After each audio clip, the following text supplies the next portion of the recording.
everybody. Welcome to Radio Dead Air Tech Q&A. You've got questions. We've got guesses.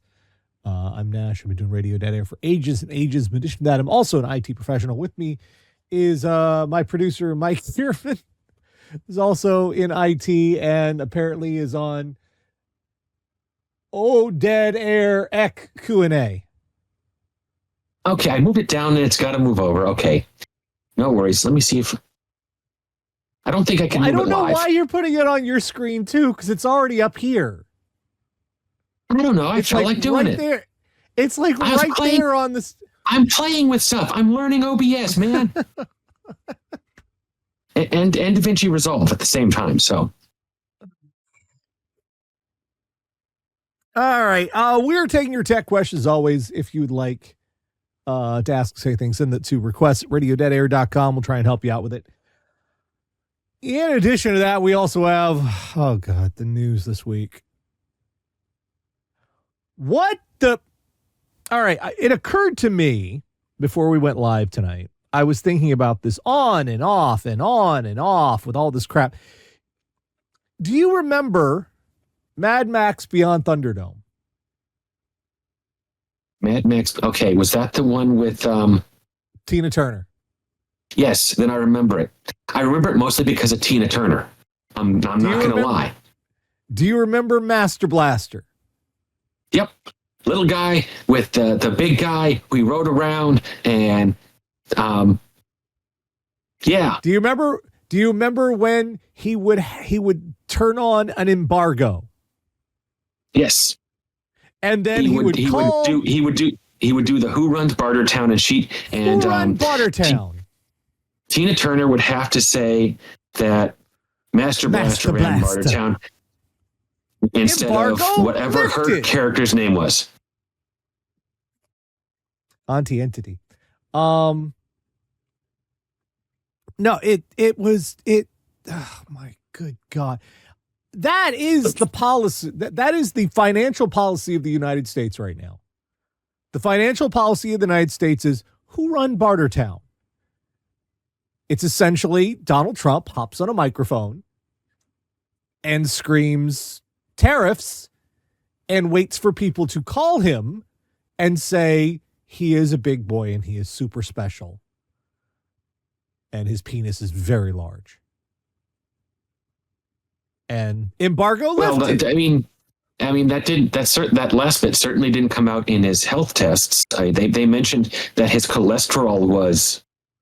I think they mentioned his cholesterol, and they said it was good. And then if you look at the numbers, I saw a quote on the numbers, and I don't know if it's a real quote, and it was the level of cholesterol that my doctor put me on medication for. His cholesterol was good if you like, your arteries and veins chunky. Anyway, why are we talking about this horse shit? Because I hate talking about this horse shit. Well, it's because the tariffs are off again on certain things, at least for a little bit. Yeah, we don't. This is intolerable if you're trying to make any plans long term, especially for expensive purchases and durable goods. It's super fucking frustrating. So. And I'm trying to understand this because it doesn't make it. That's what I have to stress here is none of this makes any sense. None of this is coherent. None of this is a structured policy. This is entirely based on the whims of a very senile man. We had huge amounts of tariffs last week to the point Nintendo had to, call off pre-orders because they didn't know how much the actual Switch was going to have to cost. And then we had 184% tariff on China, I think. And 125 plus a few more here or there. And it was 125, it changes on the phase now of the it's moon. 184. Well, then he decided to waive all the tariffs on everybody except China. But he has also said, now, as of Friday night, PCs, smartphones, and PC components are now exempt from the tariffs. But not gaming consoles. But not gaming consoles. Which, there was a funny thing that happened a long while back with DSLR cameras. Because DSLR cameras were able to start recording video in a very meaningful way, digital video, and they were able to take the purpose of a video camera. Makers of DSLR put specific limits on how the recordings worked. And by doing so, they could sell DSLR video recording cameras for as they would list them as cameras for the purpose of value-added tax in the EU. And by doing so, people paid less taxes because they were just cameras, as opposed to the higher taxes they would pay if they were considered video cameras.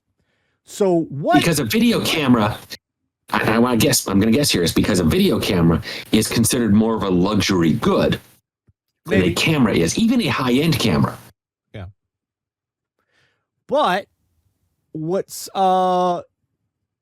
I can see happening here is, in order, depending, and this might happen, or this all might just go away. A way around this is if gaming console manufacturers decide to add enough features to their products that they can classify as PCs. They call it a general purpose computer that happens to have a strong gaming component. Yeah. Now, there's another facet to this which you didn't include as a story, but I looked up. And that is the customs people, who are the ones who collect the taxes, the tariffs, and they are taxes. Their software is currently glitching because they can't put in the exemption codes properly, so they can't actually collect any tariffs. So what they're doing is they're telling the people who are importing stuff, yeah, you can take it off the docks because we got to clear the docks for more stuff coming in. Just let us know what you owe later.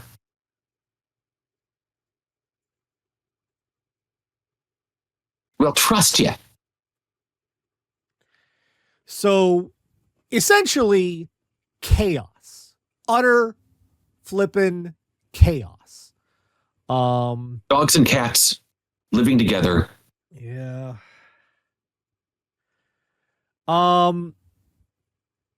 Computers and servers, smartphones, components like motherboards. Now, they say components. That's another one that's a bit of an issue, because I'll tell you, in recent years, at least for hobbyists, and also, I guess, for repair centers as well, one of the major sources of cheap component replacement parts like capacitors, resistors, diodes, one of the places to get those in bulk and cheaply has been China. I know personally, whenever I work on a project, we don't make that stuff in the U.S. anymore. Yeah, whenever I work on, well, so to some degree we do, like really specialized stuff, but for like bulk purchases, like when I wanted a metal film capacitor and I want a bunch of them, I spent like $20, $30, and I got this huge bag of resistors. And I wanted, some of them were not the best, some of them weren't in spec, but most of them were. And I have a big assortment. They're sitting over there. So whenever I need parts, I've got a reserve of parts. Lots of people were doing that. I don't know if those are going to be considered as part of this as well. Maybe. Depends on. You just reminded me that I need to order some parts. The reason I need to order parts, and this is for work. We're doing, as I've mentioned probably before, computer refresh, right? Yeah. Part of this involves, for certain machines, we get the machine and the hard drive separately. And I have to put the hard drive in the machine. And these are all M.2 hard drives. Guess what some of the computers arrived without? Hard drives? No. Hard drives came in. And the M.2 mounting screw is missing. Oh, God, those are so annoying. This was missing out of one. And I took the second computer over that I was missing out of, and I go to set it up, and I hear a rattling sound, and I go, oh, mother. I open it up again, and there's the screw in the bottom. Because in one, they didn't put the screw back in, and in the other, obviously they dropped it and said, What this breaks down to is trying to make long-term plans for stuff that is fairly I mean, the Switch was already going to be stupid expensive for $450. It was already going to be ridiculously expensive, the Switch 2. And what people, if they wanted to pay that price, if they wanted to have the Switch, they had to make plans for that. Most people do. I don't know many people who can just like fart out $450 like it's no big deal. Most people had to make plans to be like, well, I want this thing, so I'm going to have to make arrangements for it. How do you make arrangements when the price could change overnight? Yeah. This is like, I mean, it's not necessarily even overnight. It could change between one shipment and the next that left port a few hours apart. It's like we used to talk about how Bitcoin would never be a viable currency because due to the volatility of Bitcoin, the prices could change within hours of each other. This is that same kind of volatility, only there's no reason for it. This is nuts. I would like to be able to tell you, because folks write in and they're like, how should we plan for our tech stuff? And that's what we do here. I would like to be able to tell you how to plan for your stuff. I can't, because it's quite literally insane right now. So good news, bad news, I guess. For right now, embargo lifted until our president starts feeling like he's underappreciated again, and then he starts another thing to get attention. It's fucking insane. It's crazy world. All right. More, also a crazy thing, more news. So a while back, Microsoft unleashed. I said I was about to say revealed, but no, unleashed is more like it. A feature for Windows called Copilot Recall. And what it's supposed to be. This is a feature that absolutely no one asked for. Nobody. See, what people asked for was, could we have a more reliable system restore? Is what people asked for. And better search. Yeah. Instead, Microsoft unveiled a feature called Recall, which takes screenshots of every flippin' thing you do, feeds it to their AI generative gibberish garbage, and allows it to analyze everything you're doing. And if that sounds like a hideous freaking security hole, it is. And initially when they released it, it had no security. There were big holes in it. It was a flippin' disaster. It was not encrypted. No. It was accessible by any account on the computer, including if I had an account and let's say my brother was visiting and I gave him an account on my computer, which I wouldn't do. I'd say you should have brought your own computer. But if I gave him an account, he, in theory, could access my recall stuff. Well, Microsoft apparently did not give up on this shit. They pulled it back and they said, we're going to work on it. Well, they're going to do it again. Although this time, the main difference is they're claiming it's going to be released with an is it opt-in or is it opt-out? I think you have to opt in. Hang on, let's see here. Come on, show me where opt is. Where's opt? There it is. Okay. It tells you have to opt in to saving snapshots to recall. You can pause saving them at any time. Now, what this means, though, to me, is opt-in is quite often something that people can accidentally turn on by mistake. Click right by it. Or if it's not, you have to jump through some hoops to get it done, something that malware could theoretically turn on. Yeah. Although if malware is at the point where it's in your system that it could turn this on, it probably is going to go for other stuff rather than just turning on recall. Another limitation for this is it's only going to be for Microsoft's range of Copilot Plus PCs. Meaning if you don't own a Copilot Plus PC, you don't have to worry about this.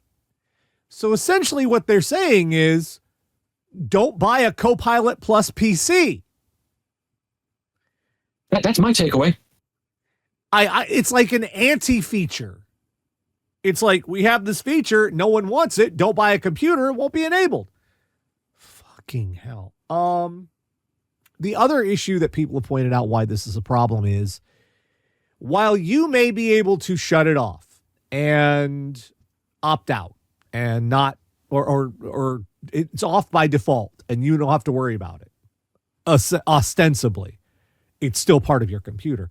But other people, if they have it turned on, then anything you send to them, any interaction you have with them is automatically captured, which, people could capture stuff anyway, but this is like a Hoover. This is like a vacuum cleaner grabbing everything. And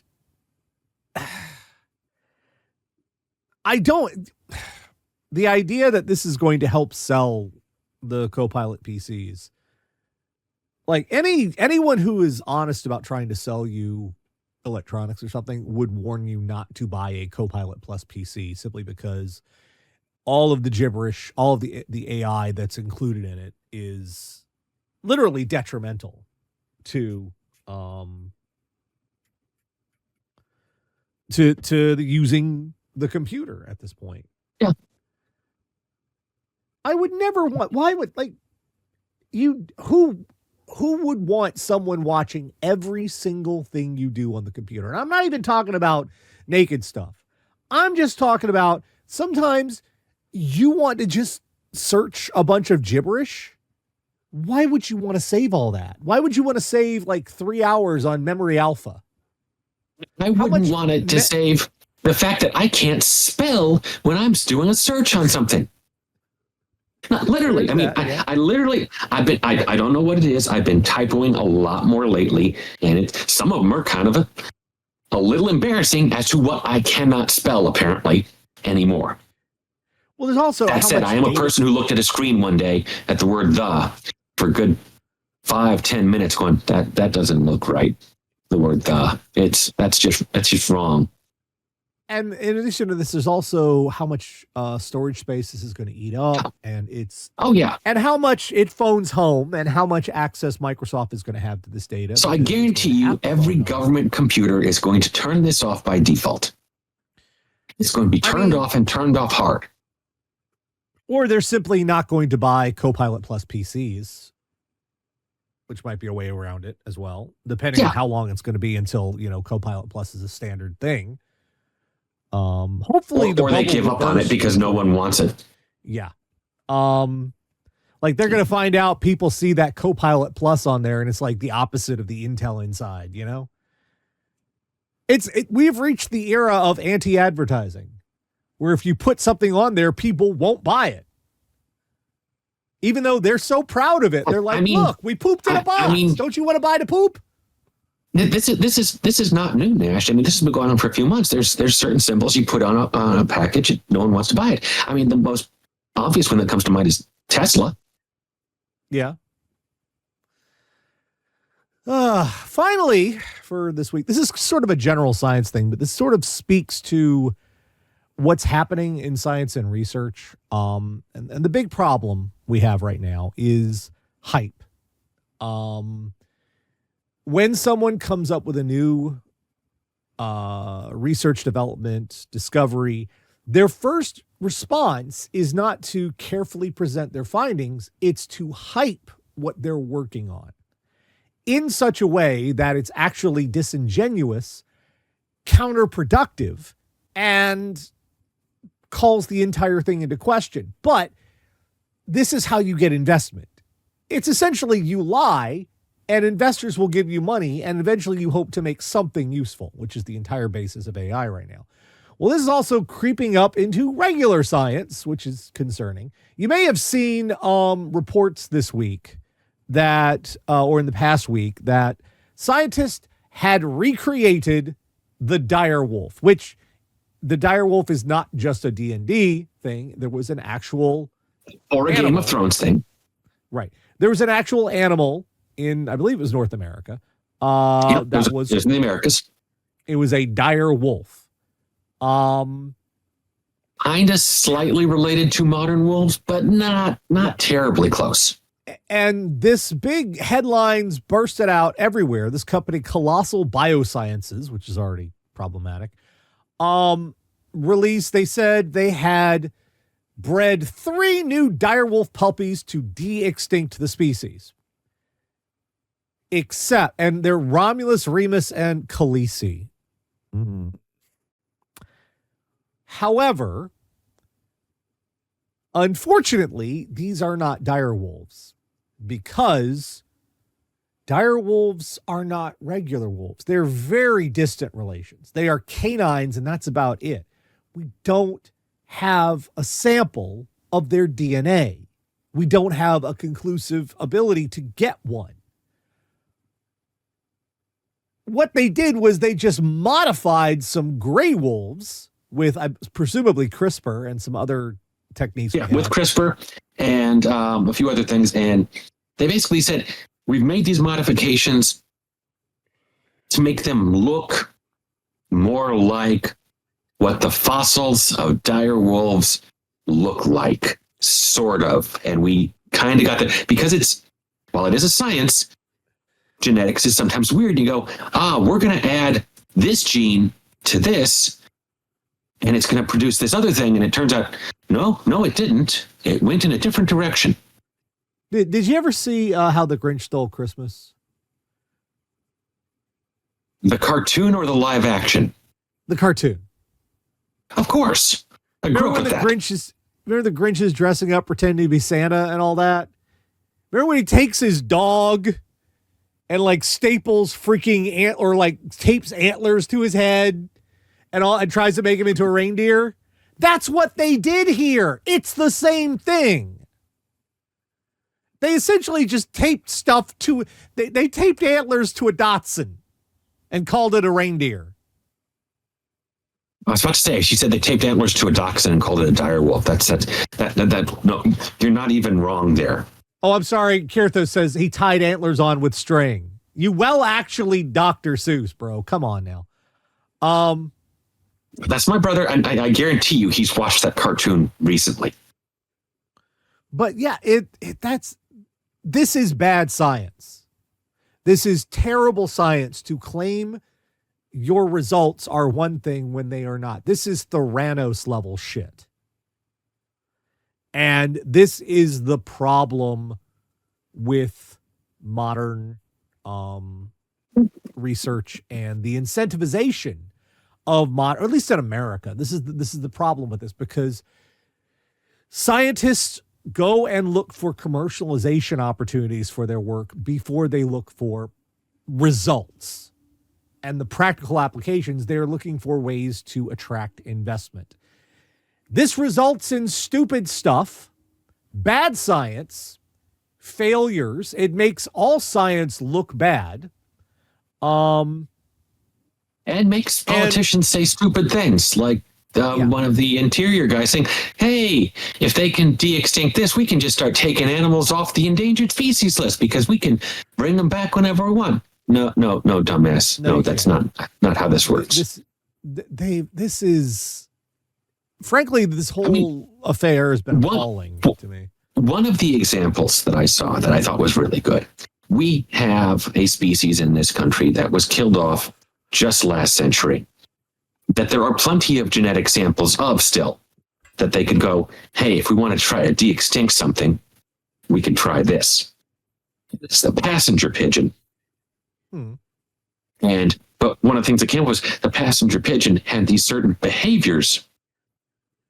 Would those behaviors still exist? Or would it just happen to be a species that has the same name, but doesn't act like it because it didn't grow up the way all these did? It's not. It's also changing the expectations of what the technology is. It's lying to people and saying, look what we did. You didn't actually do that.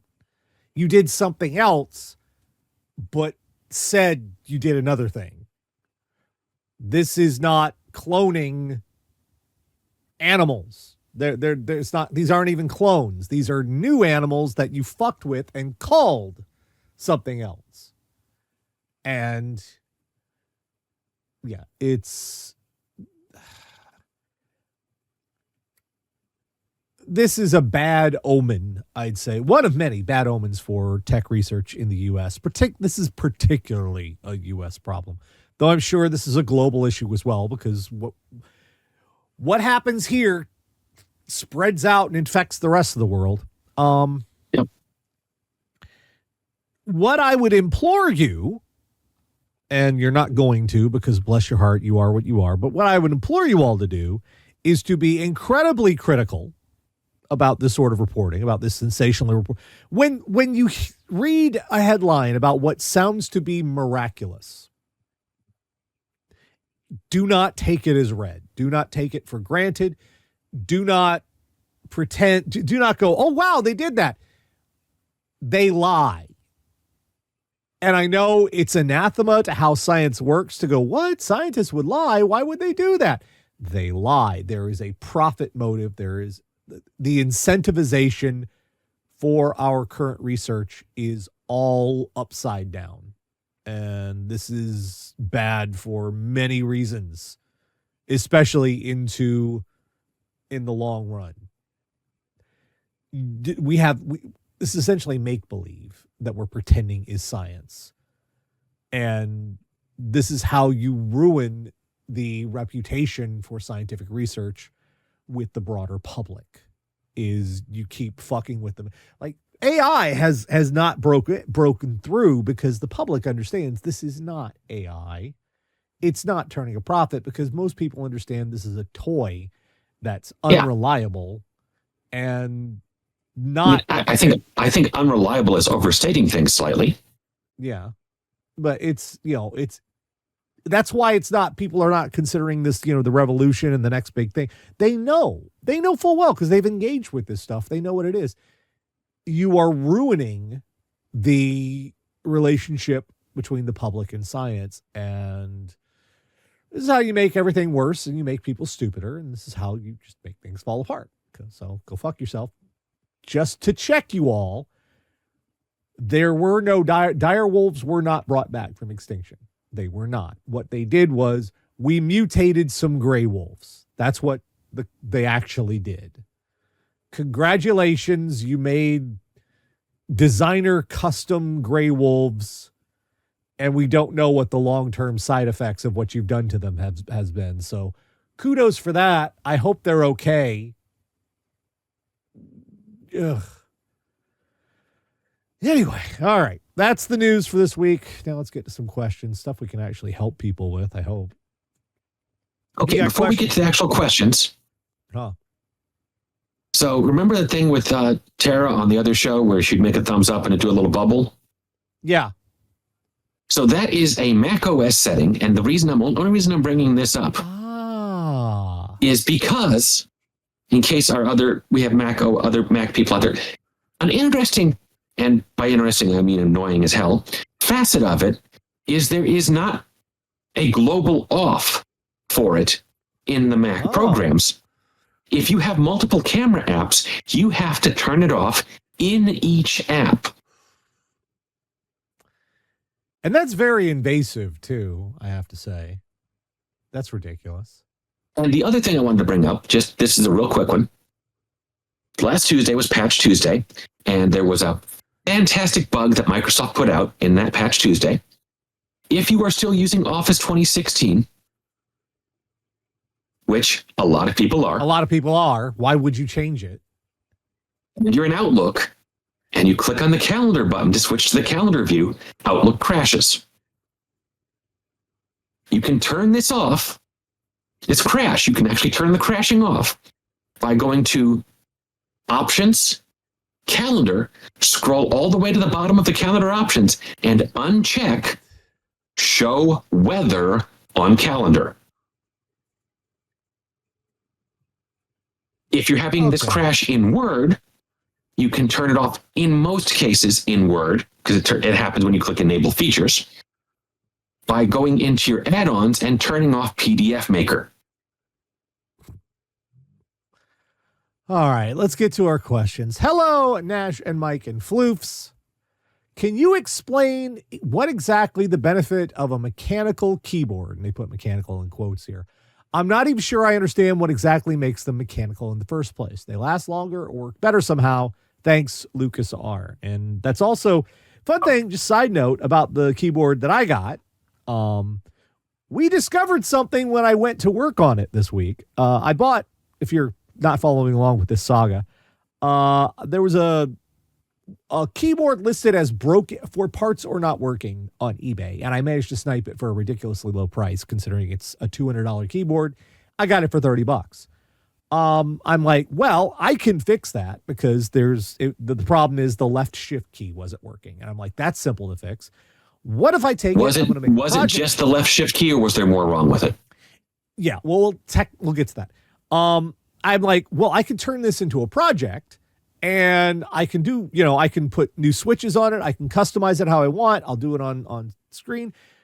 When I purchased it, the listing read that it had Cherry MX switches, which is a standard mechanical switch. I'll talk about that in a second. When I actually got it on stream and we're taking it apart and we're about to work on it, I noticed the switches aren't soldered to the board. In fact, the switches don't have pins at all. And I was like, it turns out it was the listing was incorrectly, was wrong. It was not the Cherry MX version. It was the optical version. Okay. Which means you can't replace them with cherries.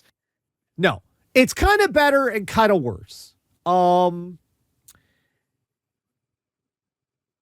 Let's break down, try to answer this question here. Mechanical keyboards were actually the original computer keyboards they first made for like IBM PCs and a bunch of other ones. They actually have a switch under the key. And let me see if I can bring up a picture here. And this mechanical switch, basically it's when you press the button, it closes the switch, a signal is sent, and there's a little bit of logic in the keyboard that says, this is the signal, this is what just got closed, sends that signal to the computer, which says, that's a W. Right. That's a 3.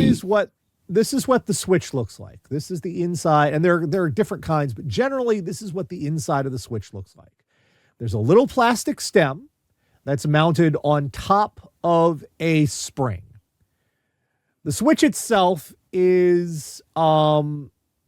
has these two sides of a metal contact, like a regular switch. It makes continuity.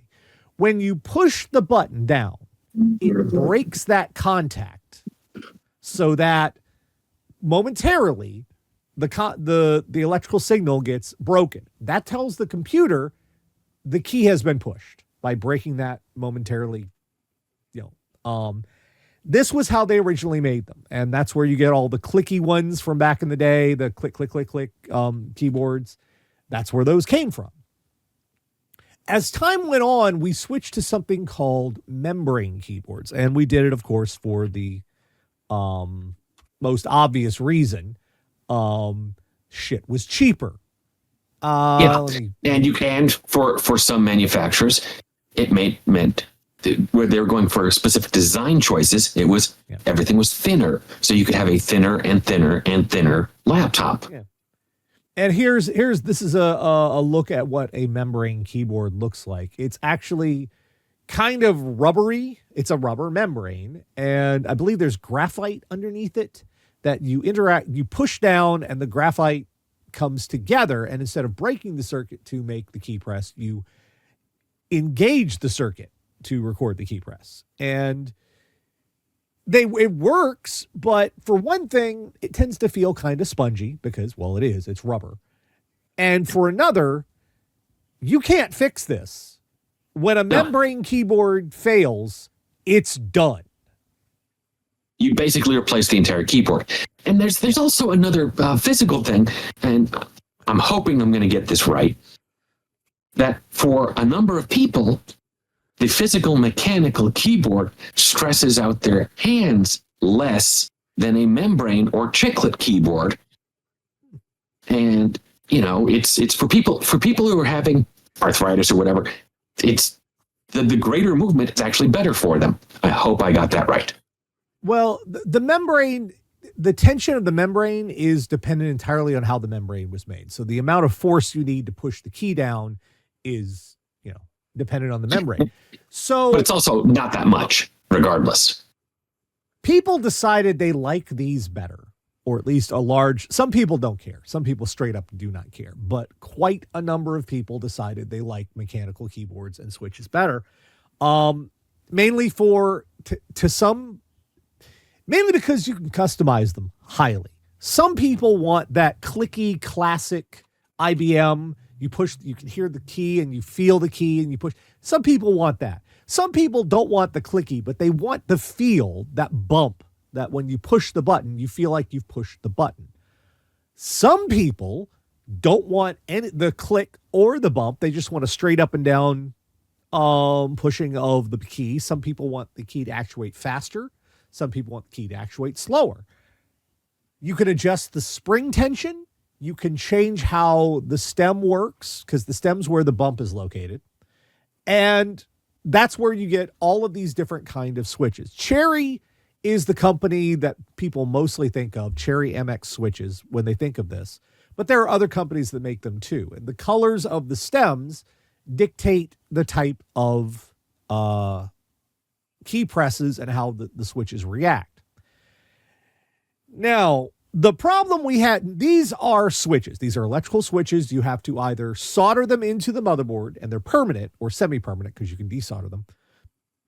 Or more modern enthusiast keyboards have a sort of a plug-and-play mode where it will accept the switches into a little socket that holds them in place and makes the connection where you don't have to solder them. So you can swap them out at your leisure. You can hot swap them. The problem with my keyboard is it is mechanical. Yes. However, it's a newer version of mechanical. It's actually kind of an improvement. It's what's called optical mechanical. Instead of this little switch here, the switch, the metal contact leaves in the diagram, instead of those being parted and registering as a key press, instead there is a little infrared beam that is, each key has a little infrared projector and receiver for an infrared beam of light on the keyboard. And each key has one. They're tiny. They're surface mount components. They're itty bitty. It's not a very powerful infrared beam. But when you break that beam, when you push the key down, there's a little, let's see if I got a blow up of the optical, if I can show you what it looks like, because it is kind of neat. Oh, by the way, I did just look it up. Mechanical keyboards, there apparently have been studies that they are somewhat better for hand fatigue. Well, because they are complete. You can, some of them have better, stronger springs. Some of them have weaker springs. You can completely customize it. Yeah, and you can basically feedback here. Trying to show people what the optical looks like. But basically, you were sold an optical keyboard under the impression that it was a mechanical keyboard. Well, optical mechanical. It works together. Yes. Because Corsair made two versions of this exact same keyboard. One of them had Cherry MX silvers. The other had what they called Corsair OPX switches, which were actually rebranded Gatoron. Gatoron's another switch maker. They're okay. They're rebranded Gatoron optical switches. the optical switches, they have a little gap in the stem. There's no actual mechanical connect. There's no electrical connection. It's just you push the key down. It's hard. You can't see. And there's a little slit that the infrared beam shines through. When you interrupt that beam, the computer registers the key press. This means that because it's an infrared beam, the computer can react a lot faster to the keyboard because the key press goes a lot quicker.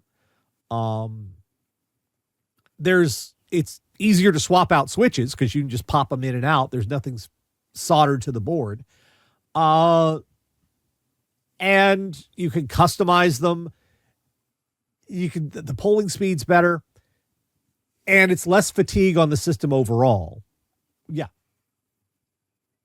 How does one break a shift key then on an optical keyboard? It's good. You can, well, one thing, you could break the infrared receiver, but those weren't. You could interrupt it. I'm looking at my keyboard. I don't see any way a post could be just for the shift key, realistically. What do you mean a post? Well, the thing you're blocking. Yeah. When you're blocking. So I'm guessing it uses sort of an array because, you've got a row of keys, right? No, it just is it one little one per key. Every key gets their own. Okay. One thing that could happen is schmutz could get in there and screw with the beam because it's just a little hole in the keyboard that the stem goes into and blocks the beam of light. So schmutz could get in there and screw it up. Easy to fix.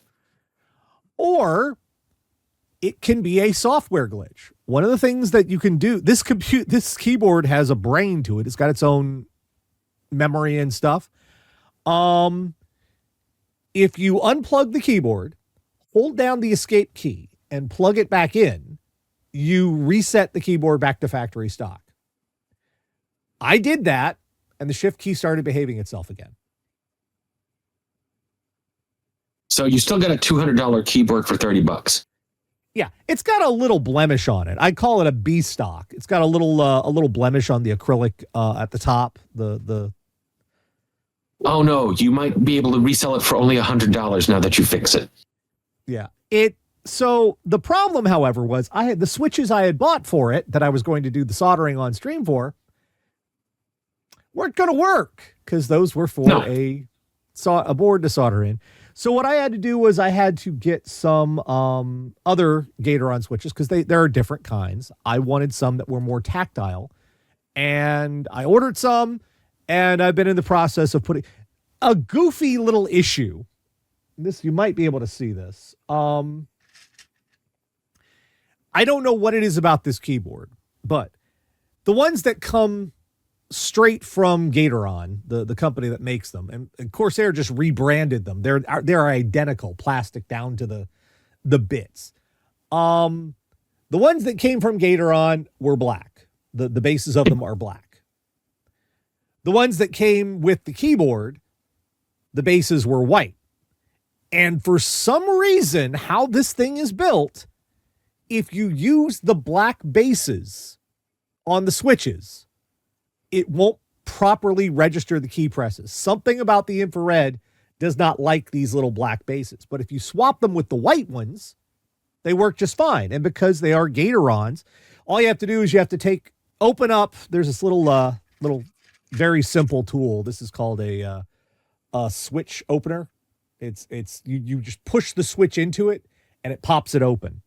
You just take the guts of one switch and put it into the white base of the other one, and ta-da, you've made your own custom switch. And I've been messing around with the stems from the clears from the Cherry because apparently for some reason those work in here. Even though it's a totally different company, I've been trying to customize. I've been playing with the blue stems and brown stems, trying to decide which ones I like best. I think I'm going to go with the blues, actually, because while they are clicky, they're not clicky in a way that's driving me crazy. But there is the feel of them is very good. There's now a new version of mechanical keyboards that have just very recently started hitting the market. These are Hall effect mechanical keyboards or magnetic mechanical keyboards. And these are even more sustainable than the infrareds because these are Hall effect. And by the way, remember when we originally had we talked about the Switch 2 and I said they couldn't have Hall effect joysticks because they were using the magnets to clip on? Guess what they aren't? They are not Hall effect joysticks. You can't use strong magnets around Hall effect joysticks or they won't work. Hall effects sensors are based on magnetic fields and proximity of magnets. In this case, with Hall effect mechanical keyboards, if you push the key down, then it gets closer to the magnet and that registers the Hall effect, which I don't actually know. I just know what it's called. I don't know the science behind it. Sue me. But because of how that works, nothing actually has to come in contact with anything else. Everything is contained within the switch. So those are easier to replace. And also via software, you can determine what happens the more you push the button down. You can actually set keys to have two different key presses within the same key based entirely on how far you push the button down. It's wild what they can do with them. They're very cool. So to come back to the question you asked, do they last longer or work better? Yes, they last longer because they can be repaired. Switches can be replaced. And like I said, new ones have. And like the matte ones, like if you wear out, and I've had this happen at work, people have worn out a keycap on a keyboard, worn out a switch. I could, in theory, replace those on a mechanical keyboard, replace a single switch, replace a single keycap. They're back going using their favorite keyboard. Yeah, they sell whole sets of keycaps if you want them. The keycaps are interchangeable between the mechanical. They have a standard stem type. So you can just put, and you can customize them and they're nice. I feel like it would annoy the hell out of me to have a keyboard that had multiple different switch types in it. Some people like that. Like, for example, some people like having the space bar being a little stronger than the other keys. I think if it was just that, I probably wouldn't notice it. But I think if I was going like, WASD is one strength, the things around it are a second strength, and then things over here are a different strength, and the number keys are a completely different strength. That might interfere with your typing. That would, even for gaming, I think that would annoy me. Some people like certain keys to be stronger, especially typists. They want the space bar to be a little bit more force feedback to it, maybe the enter key and the shift keys. Some people don't. Some people like uniform. But with mechanical, if it's one key dies, you can either, if it's a hot swappable, you just unplug the switch, put in a new one, you're done. Even if it's solderable, you just unsolder the switch and it still works. Yes, you can keep, in theory, if you maintain a mechanical keyboard and don't spill anything on it, because it is still an electrical circuit, you can still damage it that way. In theory, a mechanical keyboard will last indefinitely. There are mechanical keyboards from the 80s that are still in use because you can service the switches. So you have IBM PS2 original keyboards, the clicky blue switches, those still going strong today, 40 years later. Yeah. 40 years later, those are still functioning because there's nothing, you can actually fix them. Membrane keyboards, yeah, like Godslayer is saying, one key dies on a membrane keyboard, the entire keyboard has to go because everything is part of one floppy membrane. It's one circuit, and you can't just replace the one part. It's mass produced, it's cheap to make them, you can crank them out fast, and that's why membrane keyboards, typically if you buy a computer and they give you a keyboard with it, that's just a membrane keyboard. It's cheap as hell. It's crap. If it breaks, it's done. They're kind of e-waste, which is annoying as hell because that means just throw keyboards out. Like for example, this one switch was not working right on this keyboard. Even if this had been mechanical and the switch was bad, I got a $200 keyboard for $30 because someone wasn't willing to do the repair. Someone wasn't willing to hold down escape, Nash.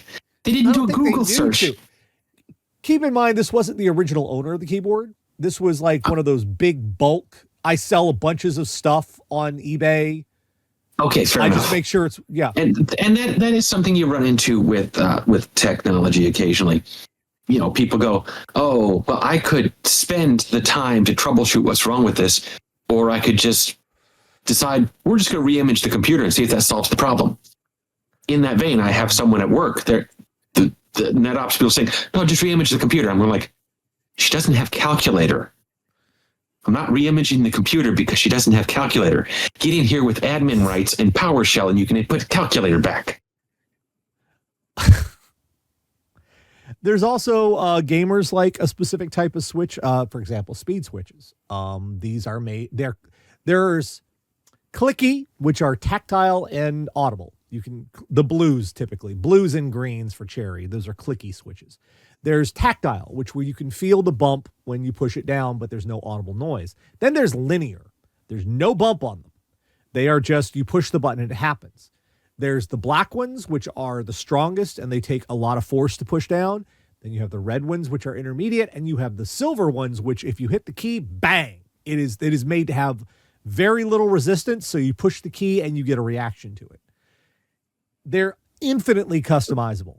So you can get exactly the keyboard you want the way you want it. So yeah, they are better in general. I mean, if you have no choice, you have a membrane keyboard, it'll work. But this is a next level thing. And if you go and do some looking around online, you'll find some mechanical keyboards that aren't that much more expensive than a membrane, like in the $30, $40 range. They might not have LEDs and stuff, but they have the basis of a mechanical keyboard, and you can go from there, and they're hot swappable, and you can, and a lot of them are wireless as well. So you have all the options you'd want in a regular keyboard. All right. Next question, because that one took a while. A lot to talk about there. Anyway, the good news is I did still get a deal. I just had to change the type of switches I was using. I'm gonna have to return some of these because they won't work anymore. That's okay. The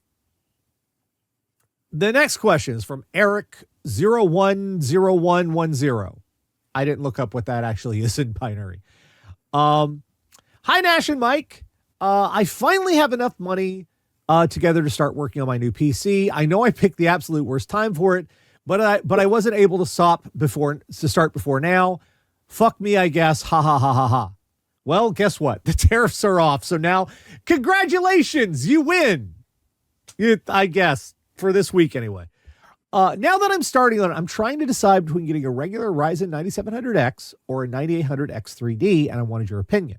I do gaming, but I also do other stuff with the PC, like edit a podcast and work stuff and such. I play Fortnite and Marvel Rivals and Helldivers 2 and stuff, so you're doing multiplayer online competitive. I'm planning on pairing it with a 9070 XT. Would the 9800 X3D be worth the extra $100 or so? Thanks. Eric010. Okay. To recap for people who don't understand what the difference is, you will see with Ryzen CPUs, there are some that are just called like the 9700X, the 9600X, the 9750, or the 9950 or whatnot. You're like, and then there's also the 9800 X3D and the 9950 X3D. What does that X3D mean? CPUs have cache RAM on them. RAM that's just for the CPU. It's a little pool of memory that allows the CPU to hold stuff it's using right there directly next to the processing unit where it can grab it fast and work with it. Yeah. The more and there is... Yeah, as I would say, the more there is, the faster the thing works. With the X3D, AMD figured out a way to stack more memory on top of there. Their initial version of it, they weren't so good at dissipating the heat, so you couldn't overclock. The newer versions, they've gotten significantly better at that, so you can, in theory, overclock some. Initially, every CPU has memory cache on there. They call them level L1, L2, L3 level. That's how close to the processor it is. Usually that's built into the silicon. It's part of the single die when the CPU comes out in I'm not sure it's separate on the. It's not separate on. It's not in the. It's part of the chiplet. It's not part of the system on the chip part of it. Anyway, it's set when it comes out. And it's a certain amount. Well, like Mike says, AMD discovered that you could take another wafer of silicon and set it down on top of the initial wafer of silicon that has the CPU on it, fuse it together, and then you add more RAM after the fact. And then they discovered if they take it from on top and they put it underneath, it doesn't get so warm because, it's not getting heat coming off the CPU, and they could make it go even faster. That's what the X3D is. It's RAM that is added after the fact to the CPU to give it more functional cache memory. Why this is a big deal for games is it can speed up the amount of frames that can come from the CPU that the CPU can handle, process, and put out on your screen. Because what your CPU, how a game works is your CPU will say, hey, graphics card, and the graphics card will say yes. The CPU will say, I want you to draw all of this stuff. And the graphics card will say, fine. And one frame at a time, it will hand those over to the CPU. And the CPU will catch them and put them in order. The more RAM you have, the more X3D RAM, the faster the CPU can make a stack of those images and your frame rate goes up higher. I know this is a very rough analogy, but it's trying to give you an idea of how it works. Your frame rate goes up faster the more cache RAM it has available to it. The downside is that cache for a couple things. With the 9800 X3D, it's one chiplet, one CPU unit. But for units like the 9900X and the 9950 X3D, it's actually two chiplets, but only one of them gets the cache RAM, which means half of the CPU cores don't directly access that extra RAM, which can cause issues depending on the title and whatnot. But on the 9800 X3D, that's typically not a problem. But not every program benefits from having the extra 3D RAM. It doesn't do a lot for a whole lot of things. Just like it's there and the computer doesn't know what to do with it because it doesn't need it. So for a lot of, when the first generation came out in the 7000 series, like Mike said, they couldn't overclock it because of the heat issues. It was stuck at a fixed speed. Now that they've put the RAM under the CPU instead of on top of it, they can do some overclocking. They can get some faster clock speeds.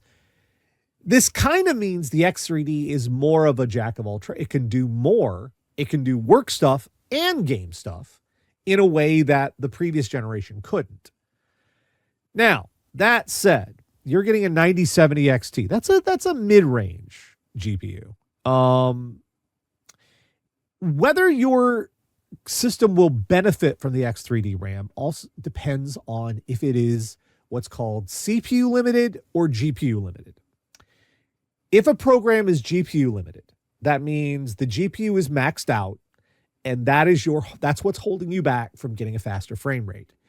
If your game is CPU limited, that means the CPU is maxed out, and that's what's holding you back. Typically, when you get a higher resolution, 1440p, 4K, more drawing, more space that the game, the GPU has to draw, higher resolution, that becomes GPU limited because it's working harder to try to keep up with that. Lower resolutions, such as 1080p, you get more CPU limited, where the CPU is having to work harder because the GPU doesn't have any problem whatsoever drawing as many frames as it wants. It's the CPU that's having trouble putting them in order and presenting them because it's working harder. More frames, CPU, work harder. For the type of games you're playing, it's all going to depend on what resolution you're using. If you're using 1080p right now, you might see some improvement, like frame rate, big jumping frame rates from getting the X3D. But if you're up to like 4K, well, even, you know what? Even in some instances, 4K, the X3D has shown some, not super frame per second, but like 10% somewhat, which I guess could be considered pretty large, but you will get a frame increase at the higher resolutions too. It's just you'll see more of an effect at lower resolutions. In general, you're going to have to ask yourself if it's worth it to you, because the 9700X is a perfectly capable CPU all on its own.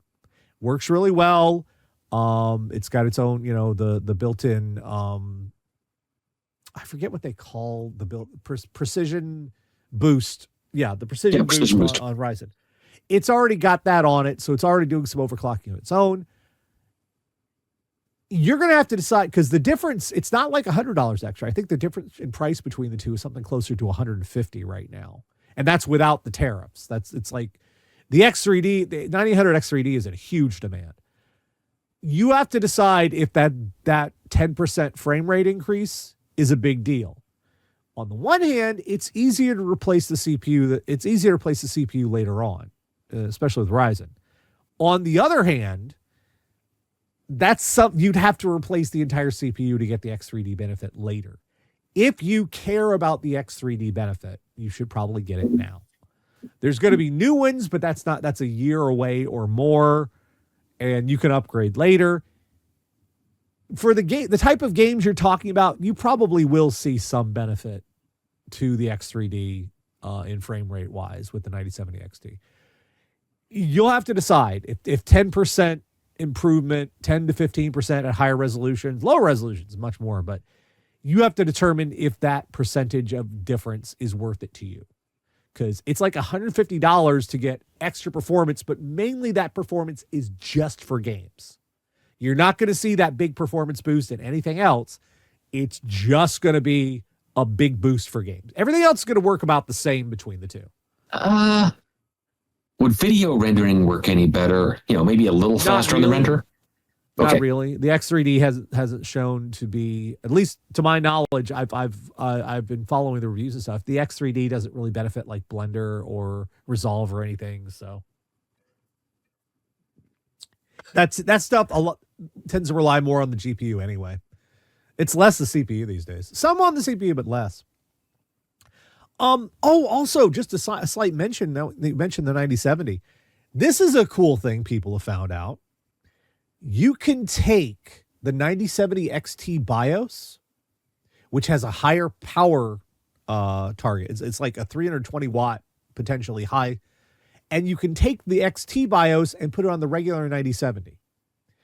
It won't add any more cores or anything, but it will unlock that higher power target, which means you have more headroom to overclock the regular 9070 and get more performance out of it just by using the BIOS from the XT version. So that's a cool thing you can do. You can get more performance out of the 9070. You just have to make sure the cooling can handle it, and you have to precisely clock it. And you can actually do some undervolting on there too. But yeah, isn't that cool? Well, it's been a long time since we found a nice little like, hey, wow, free performance out of something. Like, it's never going to be a 9070 XT, but it's going to be more powerful than a regular 9070. That's neat. I like that. Okay, last one. This is from Terry N. Oh boy. All right.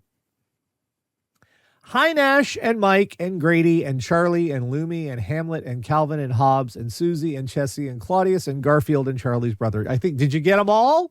Are you sure? Did you get them all there? That's both the indoor cats and the community cats we look after. Good God. All right. What's the point of a fan controller? I've got an Asus motherboard in my system. It has its own fan software that lets me control all 4 case fans and the CPU fan. So what's the advantage of getting a separate controller inside the system when the motherboard already handles them all? I asked because I looked at all the cases that come with fan controllers now, as well as stuff like Corsair's IQ Link box, and I think Razer has one too. Is there a good reason to get one? Thanks for all you do, Terry N. There might be. So yeah. My first thought is that if you were going to be doing system rebuilds on a regular basis, not having to disconnect stuff from the motherboard might be useful. You just have one controller you're disconnecting and you're done. your motherboard in a big enough case, that fan controller built in the motherboard might not control enough fans. Yeah, well, it depends on the motherboard. Each motherboard header on your motherboard can safely power 3 fans at most. So you can put a triple splitter on each one of your motherboard header fan headers on your motherboard. At most. Typically, I wouldn't push it more than 2. Or 3 of those chained fans that Leon Lee made. Right. Yeah. Well, not just Leon Lee. A lot of companies right now are coming out with little extra plugs on the end of their so you can plug in more fans together so you can make a daisy chain. I would never power more than 3 fans on a single motherboard fan header because it's the motherboard. You can damage the fan header. It can pull more amperage than those. Those are all rated around 1 amp. And that's about 3 fans. 2 safely, 3 if you're pushing it, but never more than 3 fans on a single motherboard header. Whereas a fan controller will have its own independent power coming off the power supply. Yeah. Which can probably pull a little bit more current. It entirely depends on, for me, I tend to find I say this a little ironically because I do use fan controllers. For most folks, the fan controllers are entirely superfluous. The IQ Link and the Razer one, those are all right. There are 2 different kinds of fan controllers. We're talking about IQ from Corsair and the Razer box and stuff. Those don't just cover fans. They also cover LEDs, fans with LEDs. They also cover pumps and certain other connected peripherals. Yeah. I would not, in good conscience, recommend either Corsair or Razer's boxes, especially the IQ system right now, the IQ Link system. Corsair's IQ Link is incredibly overpriced. They had an older one that was just, regular. Now they have one. It's got a proprietary connector, all one cable for every device, and it's super expensive. Correct me if I'm wrong, you can't use non-Corsair products with it. No, you can't. You cannot use regular fans or regular LEDs, or you have to use Corsair stuff with it. It is really bad. It's overpriced, and if anything goes out, you're stuck in their ecosystem. Don't touch it. Razer's got a little bit of that too. They also have specialized software that can do some extra stuff. Maybe the software that comes with your motherboard can. I wouldn't recommend them because, and I say this as someone who uses that software, it does use a little bit of CPU overhead. So it's constantly running. It's running a little bit of your CPU in the background at all times. You don't really need that, especially if the motherboard's handling it. The other type of fan controllers, like the ones Mike's are saying, these are dumb fan controllers. They have a power. I would say not necessarily dumb because several of them have USB connections where it'll connect to an internal header and you can control things there. That's a dumb. That's like more like Razers and IQs. That's not a dumb one. A dumb one is just a power connector that goes. It's typically a SATA connector these days. SATA power connector that goes to the power supply directly. Then it has a bunch of fan headers on it, and then one fan header says PWM. And you connect that to your motherboard. You get one PWM signal from the motherboard to the connector, and it doubles the signal, so all the fans work at the same speed rate based on the signal off the motherboard. Those are dumb. They don't have any of their own programming or software. They're just multiplying what comes off the motherboard. And I think that's typically what you find in most cases. Do you need one? Unless you're using a lot of fans. Not really. Say if you were like... I'm using a lot of fans. If you're like doubling push-pull configuration for a radiator, if you have fans on the that are pulling air through and pushing air through at the same time, that means you're using twice as many fans on a radiator. Maybe you'll want some extra stuff there. If you're using like every fan port on your case, maybe you'll want a few there. Most people don't really need it. It's an extra. It's nice. Like when I got into the Corsair stuff, theirs was not proprietary. You could plug in regular fans, and while their LEDs were proprietary, you could get an adapter for it and plug in regular LEDs. And that's what I did. They switched to the Corsair IQ Link, and it's all proprietary now. And it's terrible. You can't use any Corsair stuff without that little box. And the box is like $50. So the fan's already like 30 or $40 for a fan. And then you have to buy this extra little box for another $50. And you're about up to $100 for a fan. And their water pump's even worse, because if the pump fails, typically with a custom water loop, if the pump fails, you just swap out the pump. You can't do that with theirs because it's a proprietary connector. It's built into the reservoir. It's all one piece.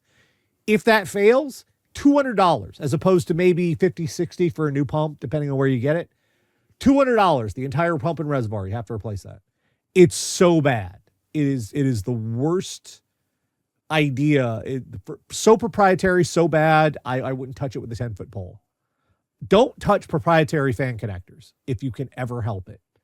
Always make sure they have that standard 4-pin PWM, 3-pin if you really must. But always make sure whatever fan you get, it can plug into your motherboard. That's primary. Plug in anything else you like, but make sure before anything else, it can plug into the basic motherboard of your computer, because the proprietary stuff is terrible. And again, we're looking at e-waste from it. And also, I don't think it's been selling too well for Corsair, because guess what? It's stupid expensive and it's all proprietary. People might pay the expense if it was really good and not a proprietary lock-in. I'll tell you, Corsair fans are not that good. Well, that's what I said. It would have to be really good, and it's not. In terms of moving air, they just really aren't. For the fan, I've got like some considered decorative fans on my system, but for the ones I need to move air, I was using Noctua, and those were expensive. Then I discovered Arctic's P12 Max fans, which are relative. Let me see, how much is a P12 Max right now? They work as well as the Noctua. Temperature and they're half as much. They're $15. $15 for a fan might still sound a little expensive, but that's about half what what Noctua wants for a fan with the same performance, and they are really good. So relatively cheap for excellent performance. So yeah, Corsair's kind of gone up their own butt. I used to be like rah Corsair. Now it's just like, man, what are you doing, guys? It's crap. So you don't really need a fan controller.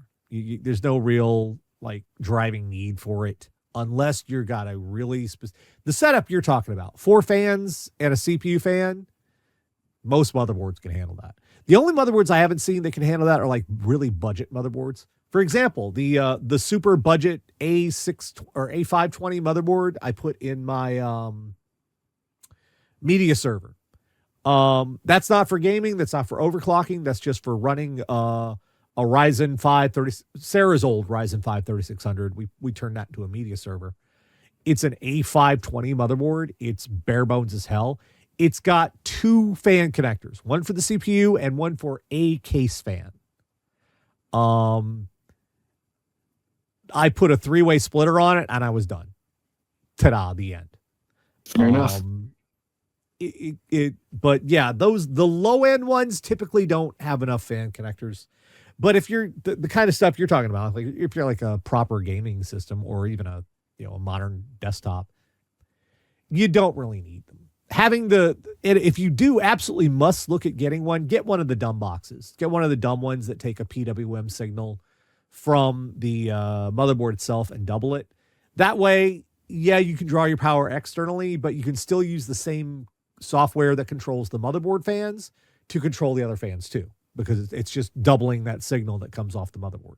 So, all right, that is going to do it. That's all the questions for this week. We will be back next Saturday, 9 p.m. Eastern. If you have any tech questions for me and Mike, send those to requests@radiodeadair.com. Otherwise, for Mike and myself, we'll see you next time. Good night, everybody.